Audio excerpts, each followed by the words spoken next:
लेकिन वो सेठ बड़े कंजूस थे। रुपया पैसा रखे थे लेकिन रुपया खर्चा नहीं करते थे।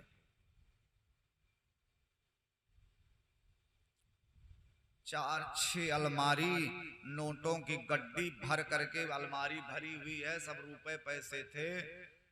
एक दिन एक साधु आया। साधु ने कहा, हे सेठ, हमें अपने रुपए का दर्शन करा दो। सेठ ने कहा, भाई रुपया तुम क्या करोगे? बोले कुछ नहीं करना है, बस अपने रुपए का दर्शन करा दो, हम देखे नहीं हैं। एक साथ कम से कम अपने जीवन में रुपया तो देख लें। सेठ ले गए, रुपए से भरी 10-20 अलमारी सब खोल करके दिखाए तो रुपयों को देख करके वह साधु बड़े जोर जोर से हंसने लगा।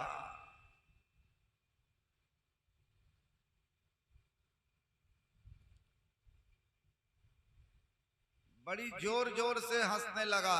सेठ ने कहा, महात्मा तुम हंस क्यों रहे हो? अरे बोले भाई आपका इतना रुपया देखे मन प्रसन्न हो गया। बोले रुपया मेरा है और आपका मन क्यों प्रसन्न हो गया? तब महात्मा जी ने कहा, सेठ मैं इसलिए हंसा कि ये रुपया न तुम्हारे किसी काम का है और ना ही मेरे किसी काम का है। अरे तुम भी रोज ये रुपए देख देख करके प्रसन्न नहीं होते हो, खर्चा तो करते नहीं हो, तो मैं भी देख देख करके प्रसन्न हो गया। उसी दिन सेठ को ज्ञान हो गया। आज जलंधर का धन वैभव देख करके नारद जी प्रसन्न हो गए, जलंधर की खूब प्रशंसा किए। इतने में ब्रह्मा जी हंस लेकर के वहां पर आ गए।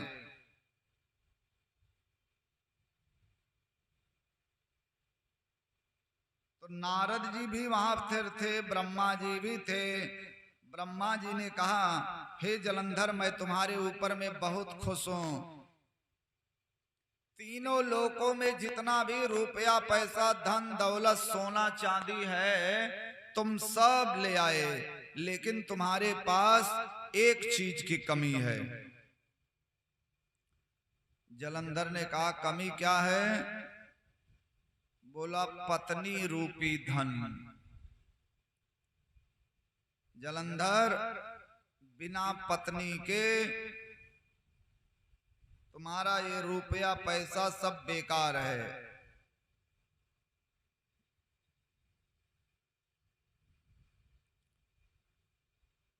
यह सुन करके जलंधर के मन में विकार आ गया। बोला, तो इसका मतलब यह है कि सबसे बड़ा रत्न कैलाश पर्वत पर शिव जी के पास है। नारद जी ने कहा, हाँ, शंकर जी की धर्म पत्नी पार्वती बड़ी सुंदर हैं, बड़ी मनोहर हैं और पार्वती के समान तीनों लोकों में कोई नहीं है। तब जलंधर ने कहा, मैं पार्वती को प्राप्त करके रहूंगा। भो भो दूतवरम श्रेष्ठ सर्वकार्य प्रसादका सैंगिकेय महाप्राज्ञ कैलासम गच्छ पर्वतम। जलंधर ने, एक राहु नाम का उनका सेनापति था। अच्छा, एक बात और है, ये राहु नाम तो बाद में पड़ा। समुद्र मंथन के समय में जब भगवान विष्णु ने गर्दन काट दी तब एक हो गए राहु और एक हो गए केतु। लेकिन पहले इनका क्या नाम था? पहले इनका नाम था सैंघिकेय। राहु का नाम है सैंघिकेय। ये तो गर्दन कटने के बाद राहु और केतु कहलाए। तो सैंघिकेय यही गया था इस समय जलंधर की तरफ से, जो 9 ग्रहों में हम लोग राहु का नाम जानते हैं। ब्रह्मा मुरारी त्रिपुरांतकारी भानु शशि भूमि सुतो बुधश्च गुरुश्च शुक्र शनि राहु केतवः सर्वे ग्रहाः शान्तिकरा भवन्तु। राहुर्बाहुबलं करोतु सततं केतुः कुलस्योन्नतिं नित्यं प्रीतिकरा भवन्तु मम ते सर्वे नुकूलाग्रहाः नित्यं प्रीतिकरा भवन्तु मम ते सर्वे नुकूलाग्रहाः। तो यही संघ के अर्थात राहु ही जलंधर का दूत बनकर के कैलाश पर्वत पर गया। तो कैलाश पर्वत पर भगवान शंकर से मिलने से पहले नंदी भगवान बैठे रहते हैं। नंदी, कभी भी हम लोग शंकर जी के पास में जाएंगे तो नंदी की पूजा होती है। तो नंदी तो साक्षात धर्म है। नंदी के बारे में वेद की ऋचाओं में कहा गया है, चत्वारे श्रृंगा त्रयो अस्य पादा द्वे शीर्षे सप्त हस्तासो त्रिधा वृद्धो वृकबोरो रवीत महो मर्त्यागुं आविवेश। भगवान शंकर के जो नंदी बैल हैं, वो नंदी बैल कैसे हैं? बोले चत्वारे श्रृंगा, भगवान शंकर के नंदी के 4 सींग हैं। चत्वारे श्रृंगा त्रयो अस्य पादा, 3 पैर हैं। ध्यान दीजिएगा, नंदी के चत्वार श्रृंगा, 4 सींग, चत्वार श्रृंगा त्रयो अस्य पादा, 3 पैर हैं। द्वे सिर से, ऐसे नंदी के 2 सिर हैं।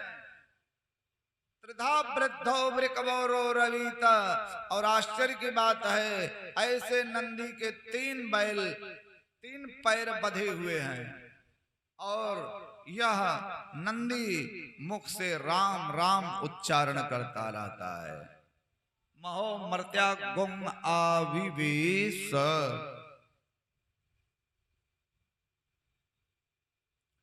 नंदी रोक रहे हैं, लेकिन ये जो संघ के है, जो राहु केतु बाद में बने, यही संघ के जबरदस्ती भगवान शंकर के पास में पहुंच करके अपने स्वामी जलंधर का संदेश सुनाया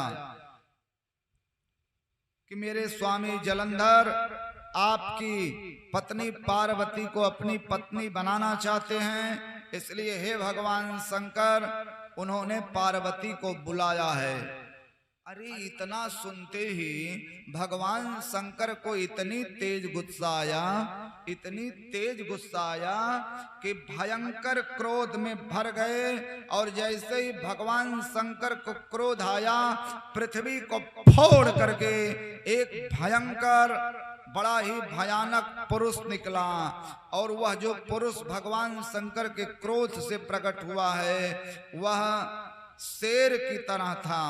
और ऐसा पुरुष राहु को खाने के लिए चढ़ा, जो संघ के है। क्रोध में आए तो राहु को जब खाने के लिए दौड़ा तो राहु डर के मारे भागने लगा, लेकिन उस पुरुष ने राहु को पकड़ लिया। तब राहु ने भगवान शंकर जी से शरण मानी, हे भोलेनाथ अपराध सहस्त्र भाजनम, भोलेनाथ मेरी गलती को क्षमा करें। अपराध सहस्त्राणि क्रियन्ते अहर्निशं मया, दासोऽयमिति मां मत्वा क्षमस्व परमेश्वर। भगवान शंकर की शरण में गया, बहुत माफी मांगा। तब भगवान शंकर ने कहा कि भाई इसे छोड़ दो। तब वह पुरुष बोला कि हे भोलेनाथ, आपके क्रोध से मैं प्रकट हुआ और मैं इस राहु को खाना चाहता था। आपने कहा कि इसे छोड़ दो, तो अब मुझे बड़े जोर जोर से भूख लगी है, मैं क्या खाऊं? भगवान शंकर ने आज्ञा दिया कि तुम अपने ही हाथ और पैर का मांस खाओ। वो जो क्रोधित होकर के पुरुष पैदा हुआ था, शंकर जी राहु को छुड़ा दिए, बोला मैं खाऊं क्या? बोले अपने हाथ पैर का मांस खा करके भूख मिटाओ। तो वह इतना आज्ञाकारी था, शंकर जी कहे अपना हाथ पैर खाओ तो अपना ही हाथ पैर तोड़ तोड़ करके खा गया। इतना खतरनाक भगवान शंकर का गण, पूरा शरीर ही खा गया अपने, केवल उसका यही सिर सिर रह गया। तब भगवान शंकर अपने उस गण की आज्ञाकारिता से बड़े ही प्रसन्न हुए और उसे अपने दरवाजे का गण नियुक्त किया, जिसका नाम है सकीर्ति मुख। तो जब हम लोग रुद्राभिषेक करते तो कहते भाई कीर्ति मुख का पूजन किया जाए। असवे स्वाहा बसवे स्वाहा बिबस्वते स्वाहा, ये कीर्ति मुख का मंत्र है। कहते मैं कीर्ति मुख का आवाहन किया जाए। कीर्ति मुख के केवल यही सिर सिर ही है, बाकी अपना ही पूरा शरीर खा गया था। बुभुक्षा यदि ते तीव क्षुधा त्वा बाधते यदि संभक्षयात्मन शीघ्रं मासं त्वं हस्तपादयो, मासं त्वं हस्तपादयो।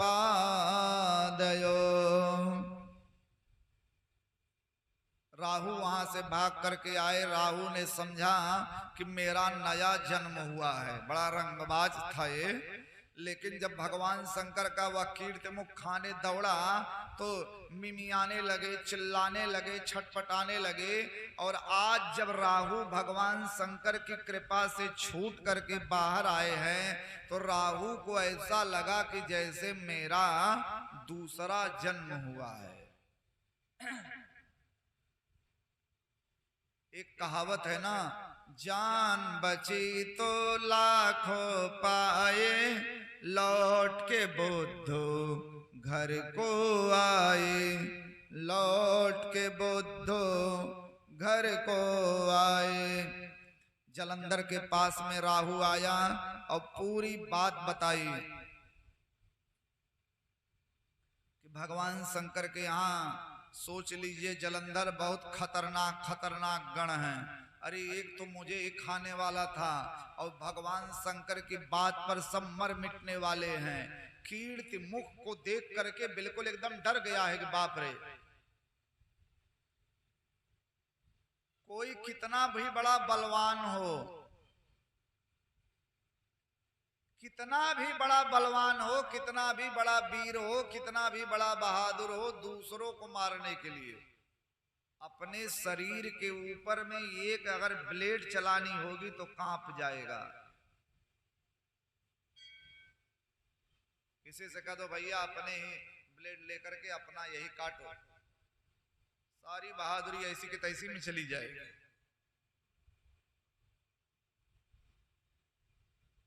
इसलिए तो कहा गया है। और राहु ने बताया कि ऐसा गण की अपना पूरा शरीर खा लिया, बाप रे बाप, फिर भी नहीं मरा। बला बल का विचार करने के बाद, लेकिन जलंधर वीर आदमी है, जलंधर ने अपनी सेना को युद्ध के लिए सजाया। श्री शिव महापुराण में वर्णन है, सभी दिशाओं से करोड़ों असुर निकल पड़े। इतने असुर, इतने राक्षस, इतने दैत्य युद्ध करने के लिए आए, इतने दैत्य युद्ध करने के लिए आए कि ऐसा मालूम पड़ रहा है कि आकाश मंडल में मेघ छा गए हों। चारों तरफ अनेक अपशकुन होने लगे।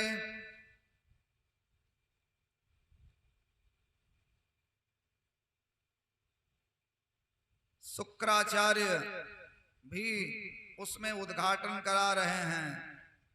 लेकिन अपशकुन एक शास्त्र होता है, शकुन शास्त्र। तो जलंधर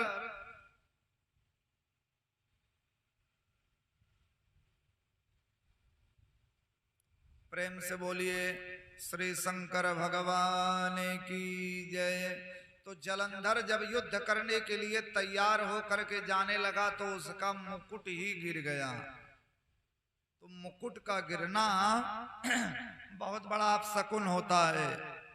आप कहीं रास्ते में जा रहे हो, नेवला रास्ता काट दे, बिल्ली रास्ता काट दे, या कहीं रास्ते में सर्प मिल जाए, तो ये सब अपशकुन माना जाता है। यात्रा पे जाते समय छींक आ जाए तो ये सब अपशकुन होता है। तो जलंधर का मुकुट गिर गया, लेकिन जलंधर बहादुर आदमी था, वीर आदमी था। जलंधर ने कहा चलो जो होगा देखा जाएगा, और ऐसा जलंधर चलता रहा चलता रहा चलता रहा। इधर देवता लोग भी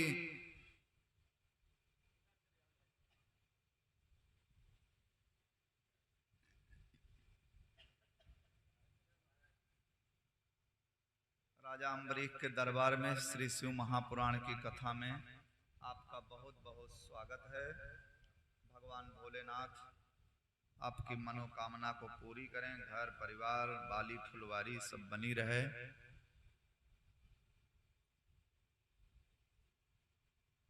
हर प्रकार से मंगल हो, कल्याण हो, माता लक्ष्मी की कृपा बनी रहे। प्रेम से बोलिए शंकर भगवान की जय।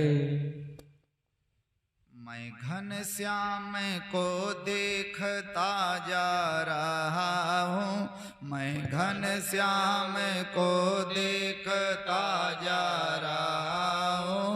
उसी की नजर पे मिटा जा रहा हूँ, उसी की नजर पे मिटा जा रहा हूँ। मैं घनश्याम को देखता जा रहा हूँ, मैं घनश्याम को देखता जा रहा हूँ। उसी की नजर पे मिटा जा रहा हूँ, उसी की नजर पे मिटा जा रहा हूँ। मिटाता है वह मैं मिटा जा रहा हूँ, मिटाता है वह मैं मिटा जा रहा हूँ। मिटाता है वह मैं मिटा जा रहा हूँ, मिटाता है वह मैं मिटा जा रहा हूँ। खबर कुछ नहीं है कहाँ जा रहा हूँ, खबर कुछ नहीं है कहाँ जा रहा हूँ। मैं घनश्याम को देखता जा रहा हूँ, मैं घनश्याम को देखता जा रहा हूँ। मैं घनश्याम को देखता जा रहा हूँ, मैं घनश्याम को देखता जा रहा हूँ। उसी की नजर पे मिटा जा रहा हूँ, उसी की नजर पे मिटा जा रहा हूँ, उसी की नजर पे मिटा जा रहा हूँ, उसी की नजर पे मिटा जा रहा हूँ, उसी की नजर पे मिटा जा रहा हूँ, उसी की नजर पे मिटा जा रहा हूँ। मैं घनश्याम को देखता जा रहा हूँ, मैं घनश्याम को देखता जा रहा हूँ। उसी की नजर पे मिटा जा रहा हूँ, उसी की नजर पे मिटा जा रहा हूँ। मिटाता है वह मैं मिटा जा रहा हूँ, मिटाता है वह मैं मिटा जा रहा हूँ। मिटाता है वह मैं मिटा जा रहा हूँ, मिटाता है वह मैं मिटा जा रहा हूँ। लुटाता है वह मैं लुटा जा रहा हूँ, लुटाता है वह मैं लूटाता है वह मैं लूटा जा रहा हूँ, लूटाता है वह मैं लूटा जा रहा हूँ, मिटाता है वह मैं मिटा जा रहा हूँ, मिटाता है वह मैं मिटा जा रहा हूँ, खबर कुछ नहीं है कहाँ जा रहा हूँ, खबर कुछ नहीं है कहाँ जा रहा हूँ, बुलाता है वह मैं चला जा रहा हूँ, बुलाता है वह मैं चला जा रहा हूँ, मिटाता है वह मैं मिटा जा रहा हूँ, मिटाता है वह मैं मिटा जा रहा हूँ, निगाहों में उसकी बसा जा रहा हूँ, निगाहों में उसकी बसा जा रहा हूँ, पता प्रेम के सिंधु का पा रहा हूँ, पता प्रेम के सिंधु का पा रहा हूँ, कि एक बिंदु में ही बसा जा रहा हूँ, कि एक बिंदु में ही बसा जा रहा हूँ, कि एक बिंदु में ही बसा जा रहा हूँ। बोलिए अम्बरीश बाबा की जय। तो जब जलंधर चला तो अपशकुन हुआ, मुकुट गिर गया, लेकिन जलंधर ने कहा चलो जो होगा सो देखा जाएगा। इधर देवता लोग भी भगवान शंकर के पास पहुंचे और भगवान शंकर को देवताओं ने समाचार सुनाया और ये भी बताए कि हे नाथ, जलंधर आपसे युद्ध करने के लिए आ रहा है, लेकिन जलंधर के पास में बीटो पावर ये है कि भगवान विष्णु भी जलंधर के यहाँ ही रह रहे हैं, क्योंकि जलंधर की पत्नी लक्ष्मी जो है, जलंधर की विष्णु भगवान की पत्नी लक्ष्मी वो जलंधर की बहन है, क्योंकि जलंधर समुद्र से उत्पन्न हुआ है और लक्ष्मी जी भी समुद्र से उत्पन्न हुई हैं।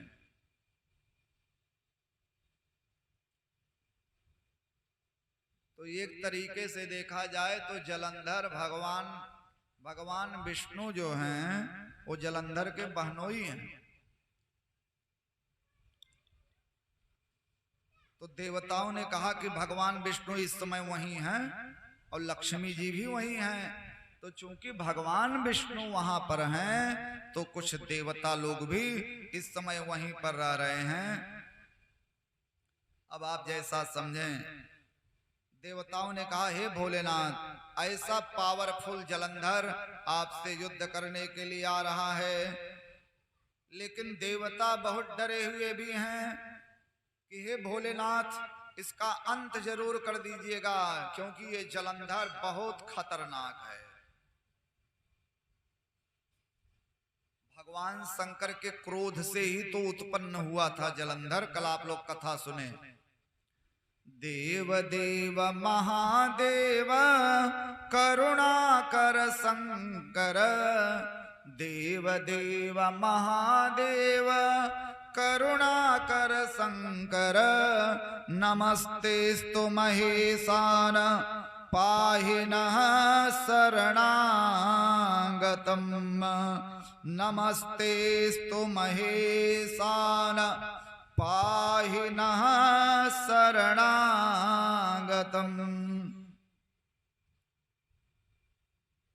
जब देवताओं ने इस तरीके से प्रार्थना की, भगवान शंकर ने विष्णु भगवान को बुलाया और विष्णु भगवान को बुला करके भगवान शंकर ने कहा हे श्री हरि विष्णु, आपने जलंधर को युद्ध में खत्म क्यों नहीं किया अभी तक? पहला क्वेश्चन किया है भगवान शंकर ने। विष्णु जी, जलंधर इतना बड़ा आताताई है, इतना बड़ा अत्याचारी है, आपने उसे खत्म क्यों नहीं किया? और दूसरी बात, हे श्री हरि विष्णु, आप अपना बैकुंठ छोड़ करके जलंधर के यहाँ क्यों रह रहे हैं?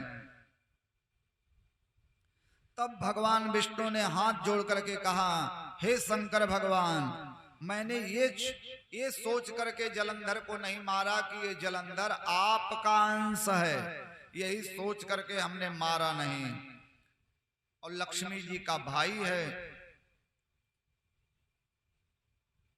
भगवान विष्णु ने बताया, भोलेनाथ एक बात और जान लीजिए, जलंधर बहुत बड़ा वीर है, बहुत बड़ा योद्धा है और अजेय है। जलंधर को कोई जीत नहीं सकता। पूर्व काल में भी मैं जलंधर से युद्ध किया था भोलेनाथ, और उसकी वीरता से मुग्ध हो करके और अपना साला समझ करके मैं उसके यहाँ रहता हूं, क्योंकि लक्ष्मी जी का भाई है। तो भगवान भोलेनाथ तो भक्त वत्सल हैं भैया। जितने देवी देवता हैं, 33 करोड़ देवी देवताओं में सबसे बढ़िया देवता भगवान शंकर ही हैं।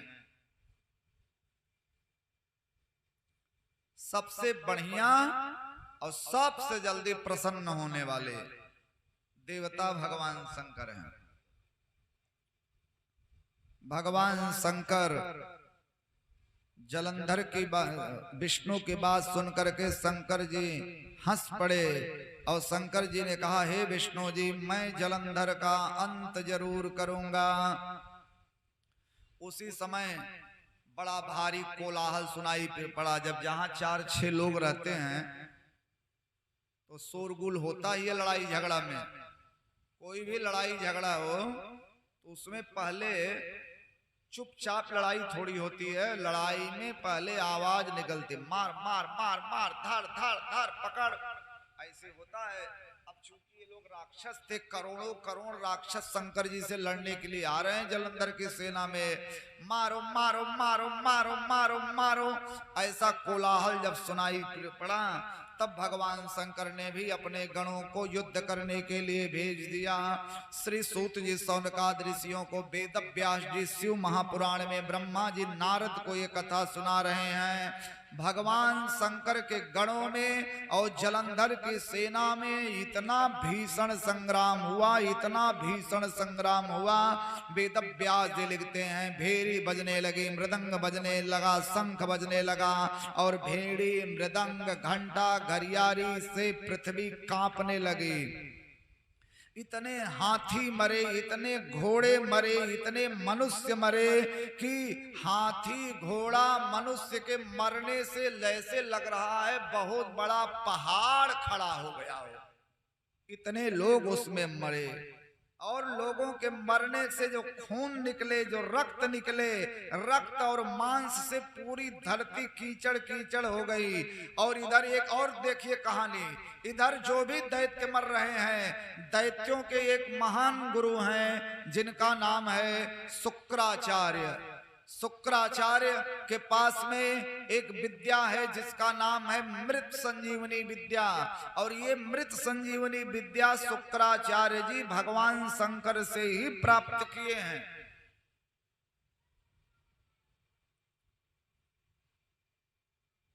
एक बार शुक्राचार्य भगवान शंकर के पास में गए तो भगवान शंकर ने कहा, मैं मृत संजीवनी विद्या उसी को दूंगा जो 1000 वर्ष तक उल्टा लटक करके पांचों तरफ से अग्नि की धूनी रमाते हुए आग का धुआं पिए तो मैं उसको मृत संजीवनी विद्या दूंगा।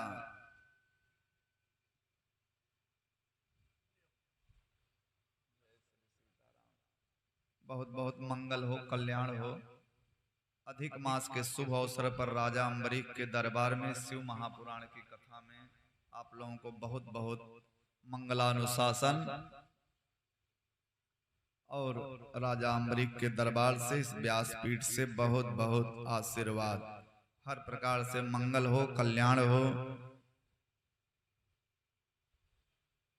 तो जितने दैत्य मरते थे तो मृत संजीवनी विद्या त्र्यंबकं यजामहे सुगंधिं पुष्टिवर्धनम् उर्वारुकमिव बन्धनान् मृत्योर्मुक्षीमामृतात् उर्वारुकमिव बन्धनान् मृत्योर्मुक्षीयमामृतात् उर्वारुकमिव बन्धनान् मृत्योर्मुक्षीयमामृतात्। जितने दैत्य मरते शुक्राचार्य अपने मृत संजीवनी विद्या से जीवित करने लगे। और यह देख करके भगवान शंकर को बड़ा गुस्सा आया कि बताओ, मेरा ही चेला मुझसे ही पढ़ाई सीख करके गया और हमारी ही विपरीत खड़ा हो गया। कभी कभी ऐसा होता है ना कि गुरु गुड़ ही रह जाते हैं और चेला शक्कर हो जाता है। भगवान शंकर को बड़ा गुस्सा आया। इतना गुस्सा आ गए शंकर भगवान, इतने क्रोध में आए। कहते हैं ना, परिणामे महाविद्या महादेवस्य सन्निधौ एकविंशतिवारेण पठित्वा सिद्धमाप्नुयात् स्त्रियो वा पुरुषो वापि पापं भस्मं समाचरेत्। भगवान शंकर को शुक्राचार्य के ऊपर में इतना गुस्सा आया, इतना गुस्सा आया कि अत्यंत क्रोध में शंकर जी ने एक कन्या प्रकट कर दी। तुरंत वह कन्या उत्पन्न हुई। सूत जी सौनकाद ऋषियों से शिव महापुराण में कहते हैं, इतनी भयानक कन्या, इतनी भयानक वह कन्या जो शंकर जी ने उत्पन्न की है। ताड़ का वृक्ष देखे, ताड़ का एक वृक्ष होता है, सीधे लंबा लंबा ताड़ का वृक्ष। वह ताड़, जहां से लोग ताड़ी पीते हैं, कहते हैं भाई ये ताड़ी पीते हैं, तो ताड़ खजूर उजूर की तरह होता, वैसे ताड़ का वृक्ष। तो वह कन्या की जो हाथ थे, ब्रह्मा जी कहते हैं हे नारद, सूत जी कहते हैं हे सौनकाद ऋषियों, उसके हाथ ताड़ के वृक्ष के समान लंबे थे। और इतनी भयानक वह कन्या है कि इतने ज्यादा संख्या में बलवान राक्षस आए हुए थे, सबको खाने लगे।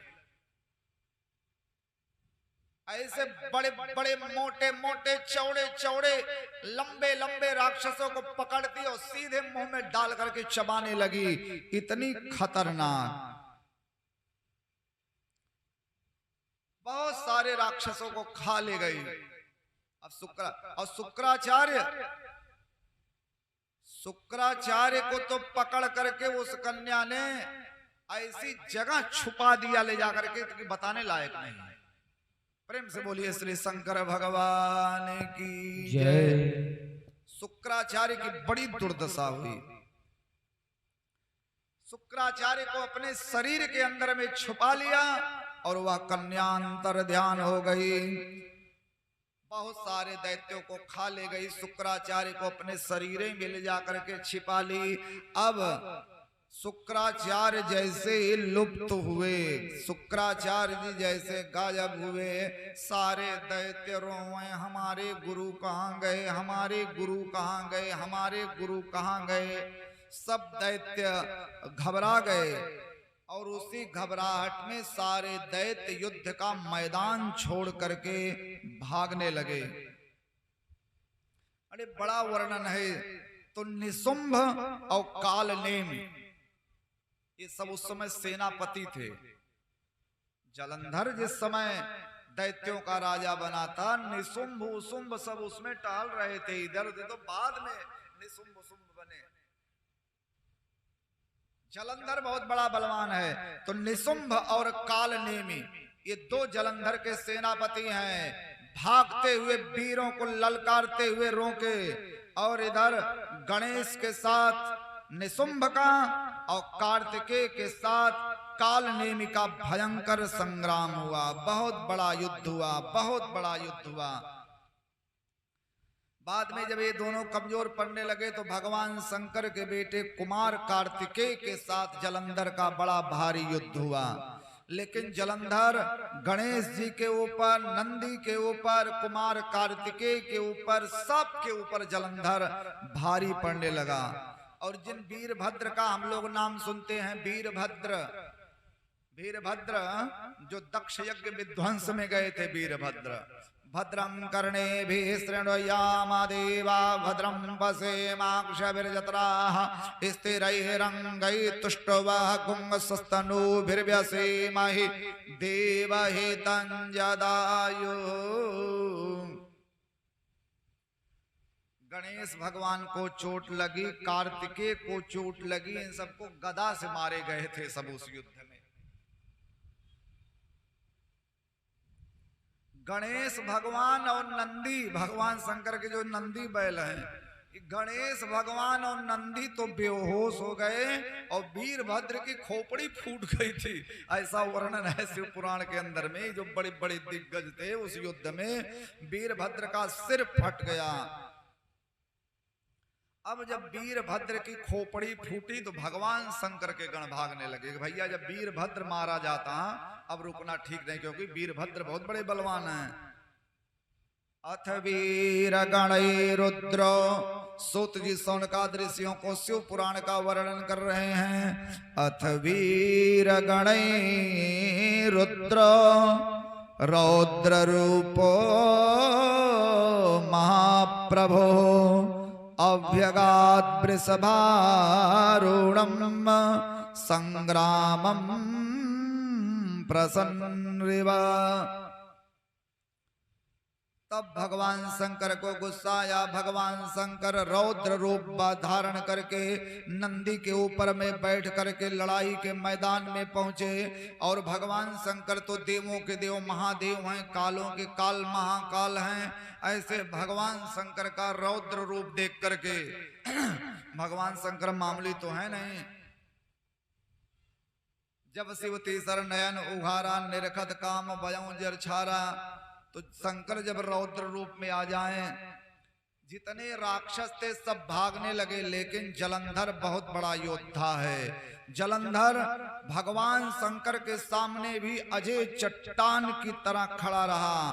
तमाम वीर सैनिक जलंधर को जब देखे खड़ा हुआ तो सब लोग खड़े हो गए। बड़ा युद्ध हुआ, बड़ा युद्ध हुआ, बड़ा युद्ध हुआ। क्या बतावें, इतना वर्णन है, इतना वर्णन है शिव पुराण के अंदर में। किसी की खोपड़ी फूटा, किसी का हाथ टूटा, किसी का पैर टूटा, किसी का सूना टूटा, किसी का पांजर टूटा।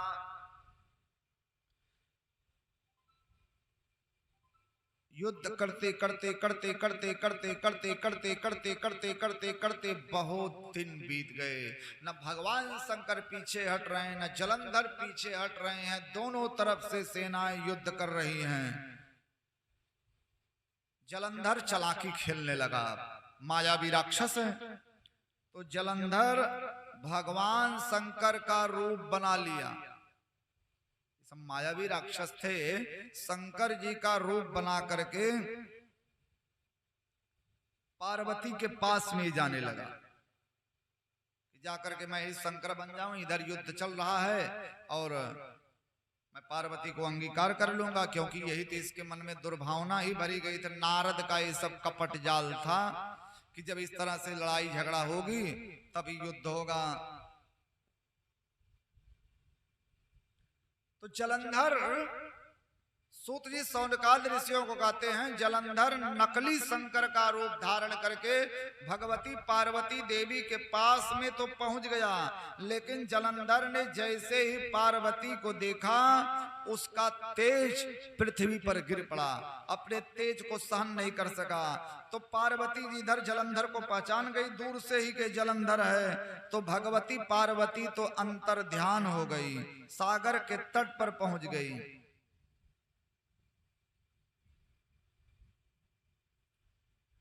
तो जब पार्वती सागर के तट पर गई, भगवान विष्णु से मुलाकात हुई। तो पार्वती ने विष्णु भगवान से कहा कि जलंधर इतना बड़ा पापी है, हे विष्णु क्या आपको मालूम है?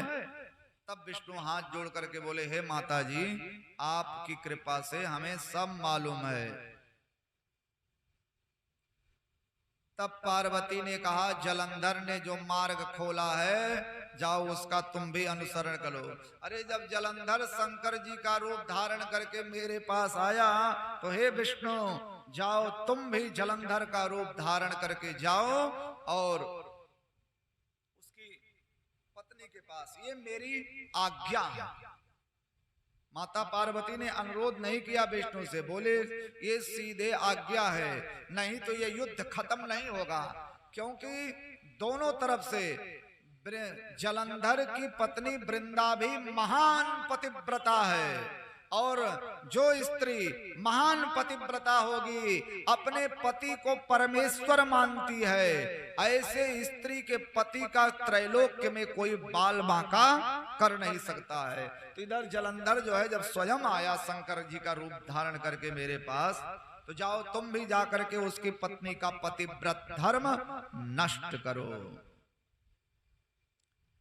ऐसा करने से ही यह दैत्य समाप्त होगा। पतिव्रता नारी का बहुत बड़ा महत्व है। स्त्री अगर कुछ ना करे, केवल अपने पति की सेवा करे, तो उसको कोई जीत नहीं सकता। ऐसी स्त्री से त्रैलोक्य कांपता है। भगवान विष्णु पार्वती माता के आदेश से दैत्य जलंधर का रूप धारण करके पहुंच गए जलंधर के नगर में। एक बहुत सुंदर बगीचा है, उसी बगीचे में भगवान विष्णु ठहर गए। इधर वृंदा ने सपना देखा।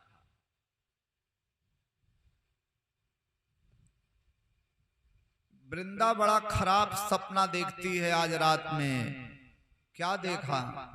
कुछ उसी तरह का सपना देखा जैसे त्रिजटा ने रावण के लिए देखा था। खर आरूढ़ नगन 10 सीसा, खर आरूढ़ नगन 10 सीसा, मुंडित सिर खंडित भुज बीसा, मुंडित सिर खंडित भुज बीसा। तो आज उसी तरह का सपना वृंदा ने देखा कि मेरे पति जलंधर नग्न अवस्था में सिर पर तेल लगाए हुए हैं, भैंसा पर बैठ करके मेरे नाथ जलंधर दक्षिण दिशा की ओर जा रहे हैं। एक खराब सपना है। दक्षिण की यात्रा नरकपुरी की यात्रा है।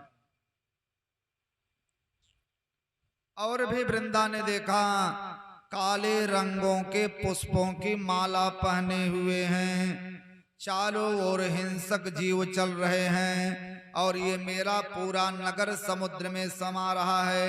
वृंदा घबरा गई, वृंदा की आंख खुल गई, और तत्काल वृंदा स्वप्न के ऊपर में विचार करने लगी।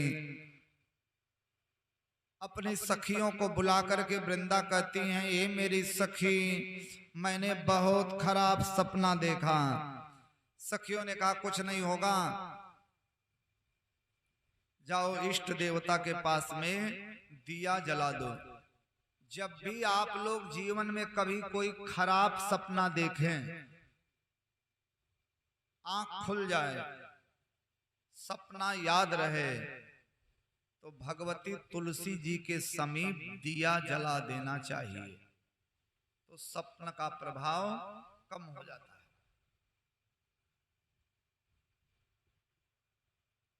कोई भी खराब सपना देखें तो इष्ट देवता के पास में दिया हुआ जला करके वृंदा चली गई छत पर। इसके बाद वृंदा बगीचे में घूमने लगी। तो जब बगीचे में गई वृंदा, तो क्या देखती हैं कि एक मौनी तपस्वी है। मौनी तपस्वी को वृंदा ने देखा। अच्छा, ये सारी क्रियाएं सपने में ही हो रही हैं, सब सपने में देख रही हैं। नगर समुद्र में समा रहा है, वृंदा जगी तो सपने में ही वृंदा जगी हैं, सपने में ही अपने सखियों से विचार कर रही हैं, सपने में ही इष्ट देवता को दिया जला रही हैं, सपने में ही वृंदा अटारी पर गई हैं, और सपने में ही वृंदा बगीचे में घूमने के लिए गई। तो बगीचे में एक मौनी तपस्वी को देखा, तो वृंदा ने मौनी तपस्वी के गले में हाथ डाल दिया। ऐसा वृंदा सपने में देख रही हैं। भ्रमति सा ततो बाला, भ्रमति सा ततो बाला, ददर्शातीव भीषणे। भ्रमति सा ततो बाला, ददर्शातीव भीषणे। राक्षसौ सिंहवदनौ दृष्ट्वा दर्शन भासुरौ।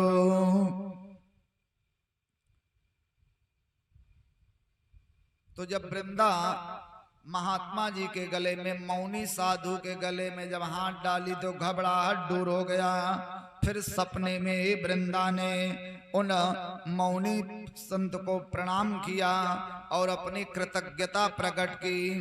इसी समय मुनि के पास 2 बंदर आ गए और वे दोनों बंदर आकाश में गए और आकाश में जाकर के वो बंदर जलंधर का सिर और धड़ दोनों आकाश से बंदर ले आए मुनि के पास। अब अपने पति का सिर और धड़ देख करके वृंदा मूर्छित हो गई। अरे हाय, मेरे पति को क्या हो गया, मेरे पति को क्या हो गया, ऐसा सोच सोच करके वृंदा बहुत जोर जोर से रोने लगी और बोली। मुनि से वृंदा कहती हैं, हे कृपा सागर, आप मेरे पति को जीवित कर दो। हाँ हाँ, आप मेरे पति को जीवित कर दो। इस पर वो मुनि कहता है, ये सारी क्रिया सपने में हो रही है। इस पर वो मुनि कहता है, नहीं देवी, मैं इसे जीवित नहीं कर सकता हूं। बोले क्यों? बोले क्योंकि इसका वध भगवान शंकर ने किया है। कर ले जतन, सब लोग भजन करेंगे। कर ले जतन 1000 तोता उड़ जाएगा। कर ले जतन 1000 तोता उड़ जाएगा। कर ले जतन 1000 तोता उड़ जाएगा।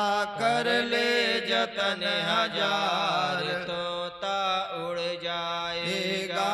ये तोता है बड़ा अनोखा, ये तोता है बड़ा अनोखा।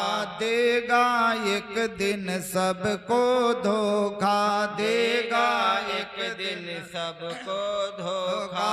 कभी न माने यार तोता उड़ जाएगा। कभी न माने यार तोता उड़ जाएगा। कर ले जतन 1000 तोता उड़ जाएगा। कर ले जतन 1000 तोता उड़ जाएगा। इस तोते की करो मजूरी। इस तोते की करो मजूरी। रोज खिलाओ हलवा पूरी। रोज खिलाओ हलवा पूरी। फिर भी न माने प्यार तोता उड़ जाएगा। फिर भी न माने प्यार तोता उड़ जाएगा। कर ले जतन 1000 तोता उड़ जाएगा। कर ले जतन 1000 तोता उड़ जाएगा। कर ले जतन 1000 तोता उड़ जाएगा। कर ले जतन 1000 तोता ऋषि मुनियों ने जोर लगाया, ऋषि मुनियों ने जोर लगाया, आया ये न किसी के बस में आया, ये न किसी के बस में आया। आया। गयो नजर के पार तोता उड़ जाएगा, गयो नजर के पार तोता उड़ जाएगा। कर ले जतन हजार तोता उड़ जाएगा, कर ले जतन हजार तोता उड़ जाएगा, जाएगा। कर ले जतन हजार तोता उड़ जाएगा, कर ले जतन हजार तोता उड़ जाएगा। मूरख मनवा क्यों भरमावे, मूरख मनवा क्यों भरमावे, खाली पिंजरा आग लगावे, खाली पिंजरा आग लगावे। धावे कोस हजार तोता उड़ जाएगा, धावे कोस हजार तोता उड़ जाएगा। कर ले जतन हजार तोता उड़ जाएगा, कर ले जतन हजार तोता उड़ जाएगा। कर ले जतन हजार तोता उड़ जाएगा, कर ले जतन हजार तोता उड़ जाएगा। कर ले जतन हजार तोता उड़ जाएगा। वृंदा बड़े जोर जोर से रोने लगे, बाबा बाबा लोग तो बड़े दयालु होते हैं, हे साधु हे मुनि, हाय राम ये क्या हो गया, आप मेरे पति को जिंदा कर दो। तो मुनि ने कहा देवी इसका जीवित रहना बहुत कठिन है। बोली बाबा कुछ करो। तब वह मुनि कहता है देवी इधर आप रो रही हो, भगवान शंकर ने मारा है, ये जिंदा नहीं होगा। लेकिन शास्त्र कहता है अगर कोई आदमी आपकी शरण में आवे सहायता के लिए, तो शास्त्र कहता है जो आपकी शरण में आवे अगर ताकत हो तो शरणागत की रक्षा करना ही सबसे बड़ा धर्म है। सनातन धर्म सबसे बड़ा यही है। अगतिम शरणागतम हरे कृपया केवल आत्मसात कुरु। तो देवी है तो बड़ा कठिन, लेकिन मैं जगा देता हूं, मैं जीवित कर देता हूं। मुनि ने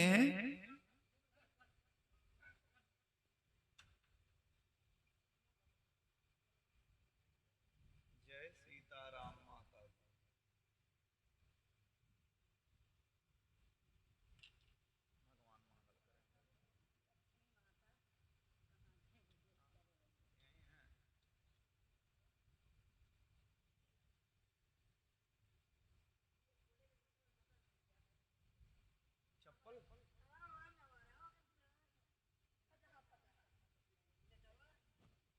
नहीं तो यहीं मिलेगा। एक जगह हम भी गए थे, बदल गया था, लेकिन दूसरे दिन देखे तो वहां रखा था। जो ले गया होगा वो भी परेशान होगा, जल्दबाजी में पहन लिए होंगे।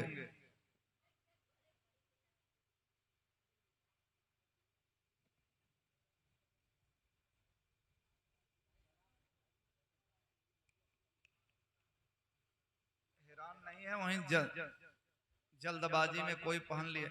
इसीलिए हम लोग तो अयोध्या में रहते हैं, कनक भवन, हनुमानगढ़ी या कहीं भी ऐसी जगह जहां कई लोग हों, वहां पर जब जाइए तो अपना चप्पल अलग अलग रखिए। और आप जानते रहिए एक चप्पल यहाँ रखिए तो एक चप्पल वहां रख दीजिए।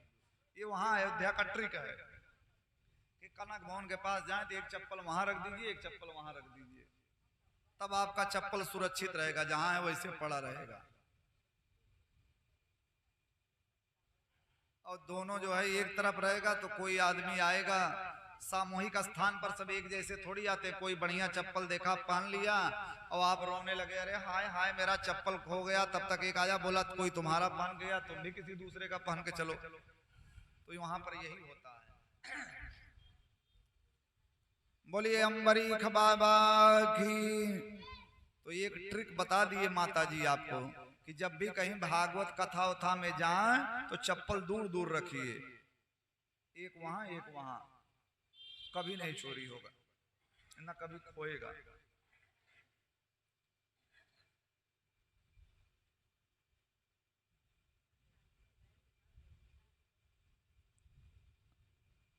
तो उस कपटी महात्मा ने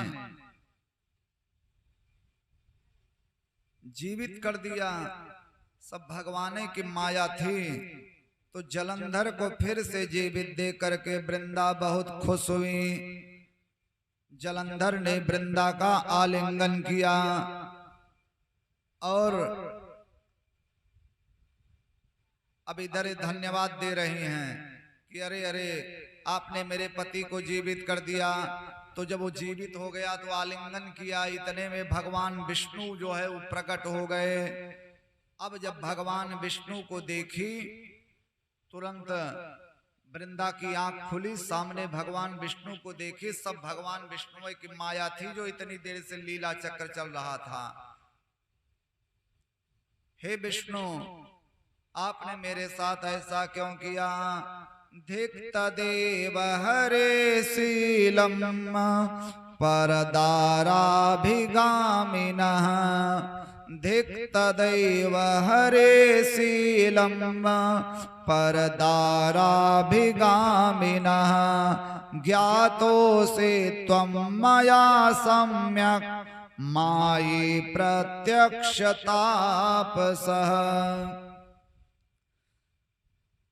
संसार में बहुत ही बेकार और बहुत पापी आदमी वो होता है जो कैरेक्टरलेस होता है, जो चरित्रहीन होता है।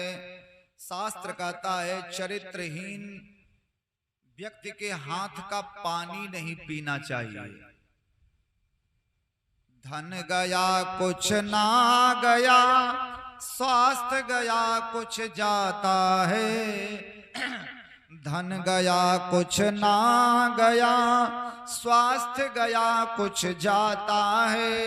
मानव अपने चरित्र से गया तो पथ पर ही लुट जाता है।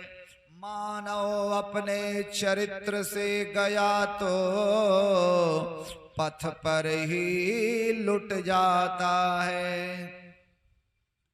आपका धन चला गया कोई बात नहीं है। अगर रुपए पैसे की हानि हो जाए तो अफसोस मत करिएगा। रुपए की हानि कोई हानि नहीं होती संसार में। क्या लेकर आए थे, क्या लेकर के जाओगे? आए थे खाली हाथ, जाओगे खाली हाथ। बीच में माया का चक्कर है। धन गया कुछ ना गया। धन कमाना ये कोई बहुत बड़ी बात नहीं है।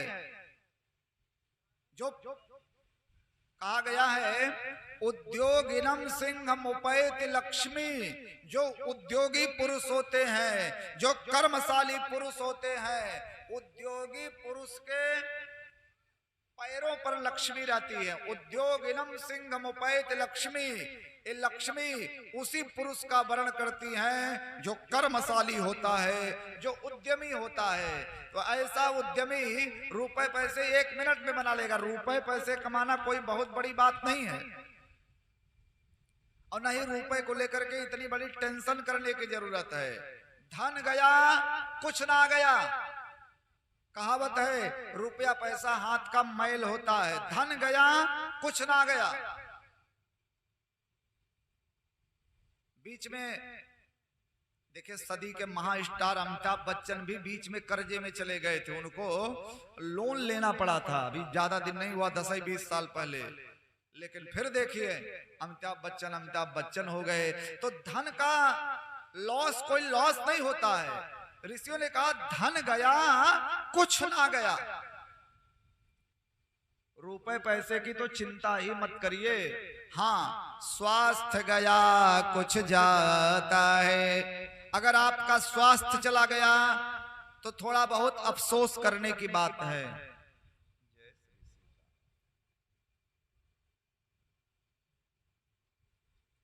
क्यों? क्योंकि ये शरीर बहुत महत्वपूर्ण है। 84 लाख योनियों में भ्रमण करने के बाद में तब ये मनुष्य का शरीर मिला है। कुकर सोकर भालू भेड़िया होते होते भाई, अब की तन मानुष का पाया कृपा कीन रघुराई, समय है अनमोला हरे राम बोला। एडवोकेट श्री संदीप मिश्रा जी का अम्बरीश बाबा के दरबार में बहुत बहुत स्वागत है। वैसे तो पूरा अमावा सूफी गांव ही बहुत अच्छा लगता है।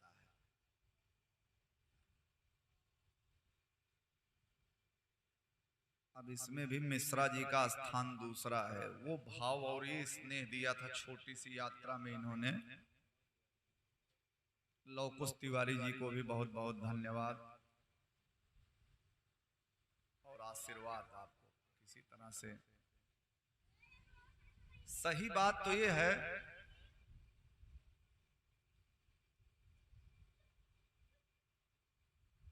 कि अमावा सूफी हमारे गुरुदेव भगवान पंडित भवानी भीख शास्त्री जी अंतिम समय में जब मिलने गए, बीमार हो गए थे वो परिक्रमा करते समय, तो उन्होंने कहा था शुक्ला जी अमावा सूफी न छोड़ा। ये गुरु जी का अंतिम वचन था। तो अमावा सूफी से हमारे गुरु जी का कितना लगाव रहा होगा ये आप सोचिए। और ये अम्बरीश बाबा का स्थान सिद्ध है, ये है यहाँ पड़े। और दूसरी बात, सही बात ये है कि ये जो मिल्कीपुर का इधर से क्षेत्र है 50-60 गांव, ये हमको इतना अच्छा लगता है कि इसके अलावा चाहे जितनी बढ़िया जगह चले जाएं तो बिल्कुल अपने को बहुत कंफर्टेबल अनुभव नहीं करते हैं। इधर कुमारगंज हुआ, अभी हमारी कथा जोरियम में होने वाली है। कुमारगंज, मिल्कीपुर, पूरा ये अयोध्या जिला का एरिया, और उसमें भी ये मिल्कीपुर और कुमारगंज क्षेत्र, यहाँ अपने आप को बहुत हम सहज अनुभव करते हैं। और अमावा सूफी का तो कहना ही क्या। तो कहने का मतलब ये है कि अगर शरीर चला जाए, स्वास्थ्य में कमी आ जाए, तो थोड़ा बहुत अफसोस करिए, क्योंकि ये मनुष्य शरीर जो मिला है इतनी आसानी से नहीं मिला है। 84 लाख योनियों में भटकने के बाद में ये मनुष्य का शरीर मिला। अब ना बनी तो तेरी फिर ना बनेगी, अब ना बनी तो तेरी फिर ना बनेगी, अब ना बनी तो तेरी फिर ना बनेगी, अब ना बनी तो तेरी फिर ना बनेगी। 184 जाय पड़ोगे, 184 जाय पड़ोगे, फिर यम से रार ठनेगी, फिर यम से रार ठनेगी। अब ना बनी तो तेरी फिर ना बनेगी, अब ना बनी तो तेरी फिर ना बनेगी। सूरदास ये माटी काया, सूरदास ये माटी काया, फिर मटियई में जाय मिलेगी, फिर मटियई में जाय मिलेगी। अब ना बनी तो तेरी फिर ना बनेगी, अब ना बनी तो तेरी फिर ना बनेगी। अब ना बनी तो तेरी फिर ना बनेगी।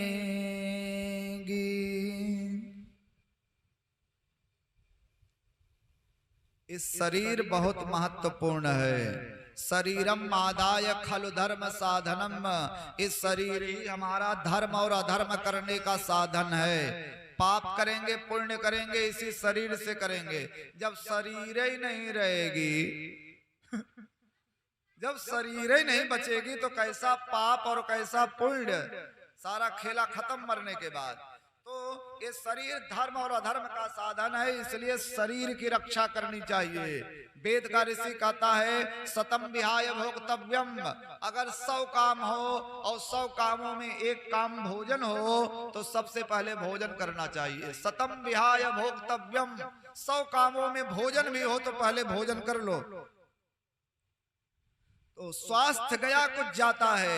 अगर आपका स्वास्थ्य कमजोर हो गया तो अफसोस करो, लेकिन कोई बात नहीं, स्वास्थ्य भी वापस आ जाएगा। बढ़िया बढ़िया काजू बादाम छुआरा मुनक्का खाएंगे, अनार का जूस पिएंगे, लौकी का जूस पिएंगे, बढ़िया बढ़िया दवाई खाएंगे, रसायन खाएंगे, औषधि खाएंगे, डाबर च्यवनप्राश खाएंगे, तो हो सकता है स्वास्थ्य भी वापस आ जाए।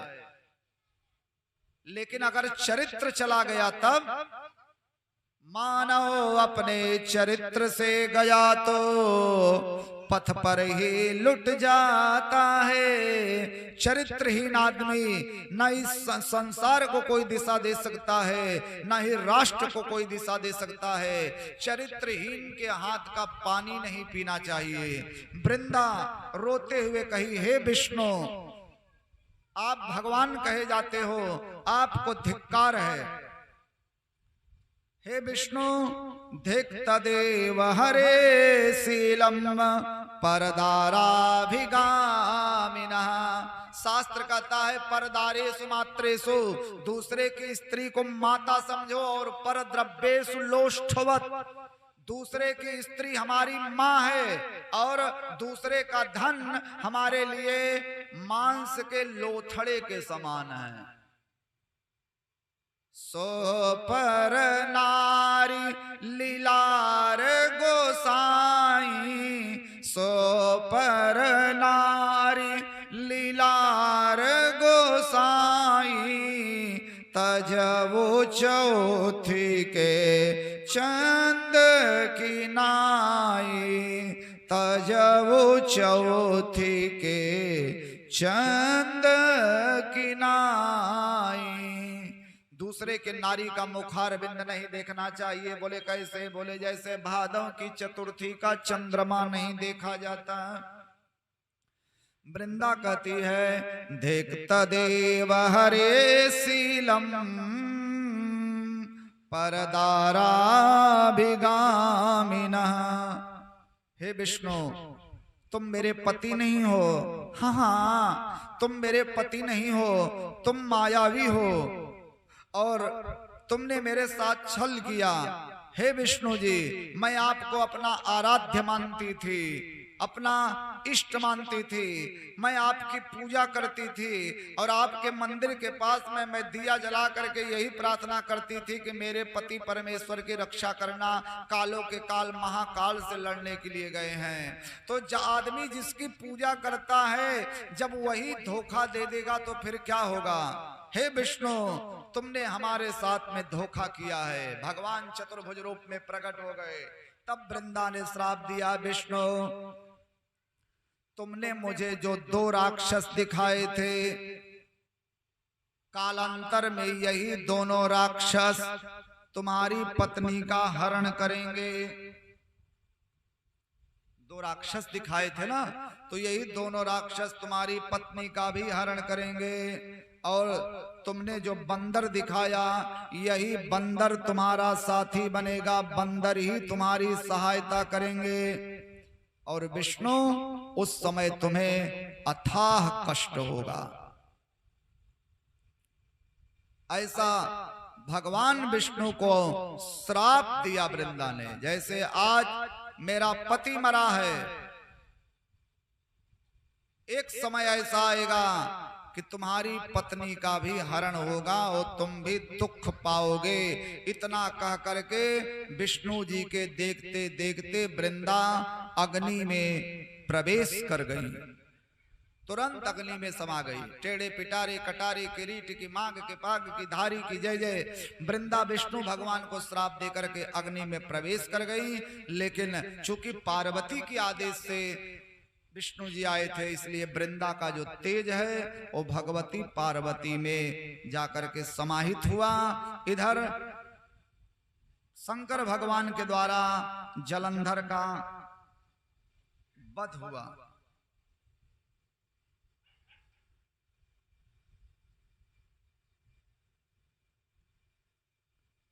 शंकर भगवान को जलंधर को मारने के बाद, क्योंकि जलंधर भगवान शंकर का ही अंश है, वृंदा अग्नि में समा गई।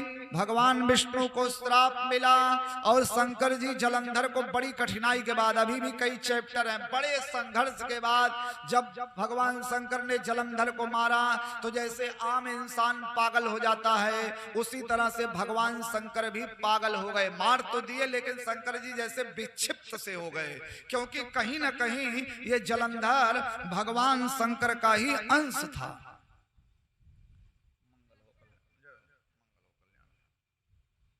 तो साधारण मनुष्य की भांत भगवान शंकर विलाप करने लगे और विलाप करते करते सूत जी कहते हैं, हे सौनकादि ऋषियों, सूत जी सौनकादि ऋषियों को शिव पुराण सुना रहे हैं। नारद ब्रह्मा जी नारद को शिव पुराण सुना रहे हैं। ब्रह्मा कहते हैं, नारद भगवान शंकर ने फिर अपना रौद्र रूप धारण कर लिया।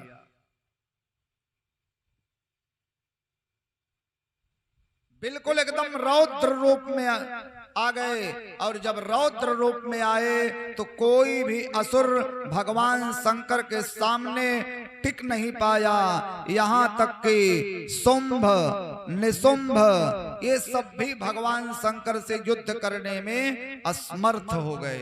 एकदम शुंभ निशुंभ इत्यादि सबकी एकदम बोलती बंद हो गई। ऐसा घमासान युद्ध हुआ, ऐसा घमासान युद्ध हुआ, ऐसा घमासान युद्ध हुआ। शुंभ और निशुंभ सब लड़ाई के मैदान से भागने लगे। तो जब शुंभ और निशुंभ भागने लगे तब भगवान शंकर ने धिक्कारते हुए कहा, हे शुंभ और निशुंभ, तुम दोनों बड़े दुष्ट हो, तुमने मेरा अपराध किया है और तुम पार्वती की तरफ कुचेष्टा से देखते हो और हमसे युद्ध करते समय भागते हो। तो शुंभ निशुंभ जब भागने लगे तो भगवान शंकर ने कहा, भागते हुए को मारना बहुत बड़ा पाप है। शंकर जी ने कहा, मैं तुम दोनों को मारूंगा नहीं, लेकिन एक समय ऐसा आएगा भगवती पार्वती तुम्हें अवश्य दंड देंगी।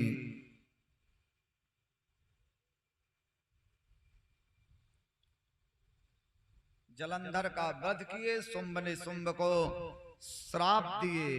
तो कालांतर में इन्हीं शुंभ और निशुंभ का वध करने के लिए भगवती दुर्गा के रूप में प्रकट हुई। बोलिए दुर्गा महारानी की जय। न तातो न माता न बंधुर न दाता न पुत्रो न पुत्री न भृत्यो न भर्त्रा न जाया न विद्या न वृत्तिर्ममैव गतिस्त्वं गतिस्त्वं त्वमेका भवानी गतिस्त्वं गतिस्त्वं त्वमेका भवानी गतिस्त्वं गतिस्त्वं त्वमेका भवानी।